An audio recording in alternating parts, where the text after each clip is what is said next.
మిత్రులారా, నేను అడ్వకేట్ చౌహాన్. మిత్రులారా, ఓ కేసులోని విషయం ఏంటి అంటే, ఒక వ్యక్తి తన సోదరుడి యొక్క కుమారుణ్ణి దత్తత తీసుకున్నాడు. దత్తత తీసుకున్నప్పుడు ఎలాంటి రిజిస్ట్రేషన్ చేసుకోలేదు. అతను చనిపోయిన తర్వాత అతని యొక్క భార్య ఏమంటుంది అని అంటే, మేము అతన్ని అడాప్షన్ తీసుకోలేదు, అడాప్షన్ అనేది చెల్లుబాటు కాదు అని చెప్పి మాట మార్చింది. సో ఇలాంటి సందర్భాలలో అడాప్షన్ అనేది చెల్లుబాటు కాకుండా పోతుందనంటే, మిత్రులారా, మన దేశంలో Hindu adoption and maintenance act 1956 అనే చట్టం ఉంది.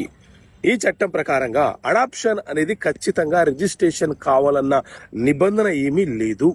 అడాప్షన్ అనేది భార్య భర్తలు ఇద్దరు కూడా ఒకే అంగీకారానికి వచ్చి ఇచ్చే వ్యక్తుల యొక్క అంటే ఇచ్చే తల్లిదండ్రుల యొక్క అంగీకారంతో 15 సంవత్సరాల లోపు పిల్లలను ఈ తల్లిదండ్రులు ఇద్దరు అడాప్షన్ తీసుకోవచ్చు.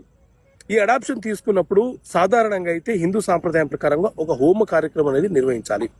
అయితే ఇంతకుముందు నేను చెప్పిన కేసులో తండ్రి ఏం చేశాడంటే, పలానా వ్యక్తిని నేను అడాప్షన్ తీసుకున్నాను అన్నట్లు నిర్ధారణ కావడానికి అతను ప్రభుత్వ ఉద్యోగి కాబట్టి సర్వీస్ రికార్డులో adopted son and so person అని చెప్పి అతని యొక్క సర్వీస్ రికార్డులో రాసుకున్నాడు. దానిని బేస్ చేసుకుని అతను ఈ అడాప్షన్ సన్ ఎవరైతే ఉన్నాడో అతను ఫ్యామిలీ మెంబర్ సర్టిఫికేట్ తీసుకున్నాడు. అయినా కూడా ఆ తల్లి మేము అడాప్షన్ తీసుకోలేదని చెప్తుంది. కానీ Hindu adoption and maintenance act ప్రకారంగా ఒక్కసారి అడాప్షన్ తీసుకున్నట్లు రుజువు అయితే ఆ అడాప్షన్ ని రద్దు చేయడం అనేది అసంభవం. అడాప్షన్ అనేది రద్దు కాదు. ఓకే మిత్రులారా.